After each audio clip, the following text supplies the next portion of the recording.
Pour la première question sur l'existentialiste, qui était de prouver, dans le fond, 2 points qui pouvaient prouver dans le livre qu'il y avait bel et bien des preuves existentielles. Mais moi, pour le premier extrait, j'ai écrit lorsque Colin reposa le peigne et serment du coupe-ongle, taillant en biseau les coins de ses paupières mates pour donner du mystère à son regard. Il devait recommencer souvent car elle repoussait vite. Dans le fond, ça, j'ai mis que c'était un mal de vivre, ce qui faisait partie de l'existentialisme.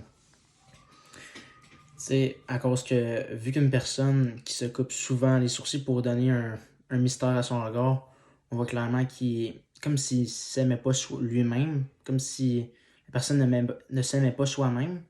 Puis aussi, on a, pour la deuxième preuve, la même personne, dans le fond, Colin aussi, vous savez, quand on est amoureux, on est idiot.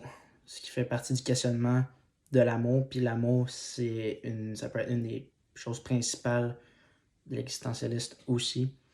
Ce qui fait une autre preuve lorsqu'il dit que l'amour peut rendre idiot. Lui-même est amoureux de Chloé. Effectivement, dans le livre, on retrouve beaucoup d'absurdes du début jusqu'à la fin, en fait. Puis, peu importe que tu l'aies commencé ou le finir, du début jusqu'à la fin, il y en aura. Alors, comme ici, j'ai... surtout quand tu sais, Nicolas recueille des anguilles dans son lavabo, je dirais, c'est pas très logique. Avec la citation qui suit, il y a une anguille, il y avait plutôt une anguille qui venait tous les jours dans son lavabo par la conduite d'eau froide au chapitre 2. Pourquoi ce serait absurde? Eh bien, comme je l'ai dit, je connais personne vraiment qui recueille de son lavabo des anguilles. Ça se fait pas vraiment. C'est comme si je te disais, moi je vais aller dans mon robinet, je vais checker, voir s'il y a des poissons, puis je vais les prendre pour faire un pâté d'anguilles. C'est totalement absurde, c'est irréel. Puis ça pourrait être aussi une habitude. Si signifiait, d'après moi, une habitude, lui, il est habitué de prendre ça normalement. Lui, c'est courant. Lui, s'il veut aller avoir une anguille, il va aller la chercher pour en faire un repas, comme qu'il décida de faire. Aussi, Colin, lorsqu'il décida de percer un trou dans sa salle de bain, la citation, il vida son bain en perçant un trou dans le fond de la baignoire. Encore au chapitre 1, au début. Puis pourquoi c'est absurde? Eh bien, c'est absurde parce que de base, dans ta baignoire, il y a déjà un trou pour vider ton eau. Et lui, il décide de percer un trou tout simplement sur le sol.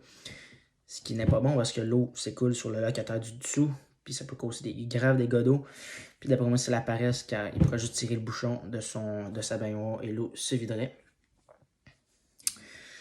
Sans oublier qu'encore, Colin a failli marcher sur une oreille qui se trouvait sur le bord du trottoir dans le chapitre 5. Pourquoi c'est absurde? Ben, c'est absurde parce que il n'y a pas encore d'oreille qui se promène sur le bord du trottoir. Et puis, ça pourrait signifier, d'après moi, que, tu sais, marcher dans la rue, c'est pas bien. Alors, ça l'évite, Colin, de marcher dans la rue, vu qu'il y a des raies. Donc, il reste sur le trottoir pour, techniquement, rester en sécurité. Puis, finalement, le meilleur pour la fin, lorsque la souris décida de se tailler un morceau de savon en forme de sucette, au chapitre 10, c'est aussi absurde car je croirais pas que une souris soit capable de tailler, mais de tailler un suçon en forme de sucette, un savon en forme de sucette plutôt. C'est assez absurde déjà que la souris aussi est capable de parler et comme de réagir à ce que Colin peut lui dire ou les autres personnages dans le livre. Puis d'après moi, ce que ça pourrait dire, ce que ça pourrait signifier, c'est que les souris peuvent manger n'importe quoi, même du savon. Avec la dernière question, pour commencer, Colin ne méritait pas une fin tragique. C'est un jeune homme doux qui ne travaillait pas puis qui avait assez d'argent pour vivre sa vie, ce qui comblait entièrement. Lui, il cherchait l'amour, puis il l'a trouvé avec Chloé, avec qui il se mariera quelques chapitres après le début du livre. Puis dès le début de la maladie de sa femme, Colin mit le temps et l'argent pour essayer de la sauver. Puis il n'aura pas le choix non plus de commencer à travailler, ce qu'il n'avait jamais fait auparavant. Lorsqu'il apprit la mort de sa femme, à l'avance, vu qu'il était commissionnaire, ce qui peut... dans le fond, il y a une liste de patients, puis il va voir ses patients, puis il lui annonce à l'avance les horreurs qui vont leur arriver. Ben, ils sont dans un chagrin tellement profond qu'il n'a plus en sortir, tout simplement. Puis, comme je disais, je crois que Colin méritait une fin heureuse plutôt que triste, car pour sa femme, il aurait été prêt à tout pour elle. Même quand il était temps de dépenser une grosse partie de sa fortune ou de commencer à travailler pour essayer de la sauver. Simplement, selon moi, c'était un gros acte de sa part qui prouvait son amour. Puis avec la citation que j'ai ici, qui, selon moi, prouve encore plus qu'il aimait très bien sa femme, voici ce qu'il répond lorsqu'il se fait demander qu'est-ce qu'il fait avec sa vie.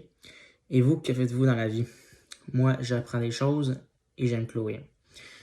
Selon moi, ce qu'il voulait dire là-dedans, c'est que non seulement il apprend des choses, mais il apprend aussi à aimer sa femme, qui est Chloé.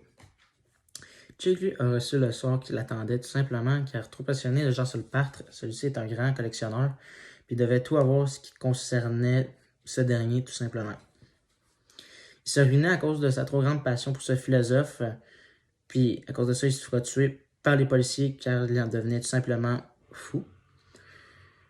La dépendance à ce personnage fit qu'il n'a pu payer ses impôts ainsi qu'il a dû renoncer au mariage avec sa femme, qui elle meurt aussi dans les flammes de la librairie qui était en feu. Malheureusement, Chick méritait selon moi, comme j'ai dit au début, son sort, car tout simplement la mort lui était destinée, car comme j'ai dit, il a mis de côté sa femme, puis il se résumait qu'à une seule chose, c'était ce personnage-là, qui était d'ailleurs son idole, une personne que Chick n'avait jamais rencontrée en vrai, une personne qui ne connaissait tout simplement pas vraiment, comme si c'était son ami, autrement dit. Puis il n'y avait aucune relation directe avec lui non plus. Puis comme il mentionne dans le chapitre 1, en dehors de Jean Sulpâtre, je ne lis pas grand-chose, ce qui prouve qu'il est un fan fini de ce philosophe. Puis maintenant, pour terminer avec Nicolas, pour moi, c'est lui qui aurait eu la meilleure fin, car étant le cuisinier de Colin, il réussit à être en couple avec Isis, puis non seulement ça, il restera fidèle à Colin, qui, comme j'ai mentionné au début, vient de perdre sa femme à cause de la maladie, que j'avais mentionné dans la première question. Dans le fond, il vit ses plaisirs, il vit en toute liberté. Heureusement pour Nicolas, je crois qu'il est le plus chanceux des trois. C'est celui qui, selon moi, a fait les bons choix dans sa vie, ce qui l'a mené à une vie certainement très heureuse. Puis non seulement ça, il méritait amplement.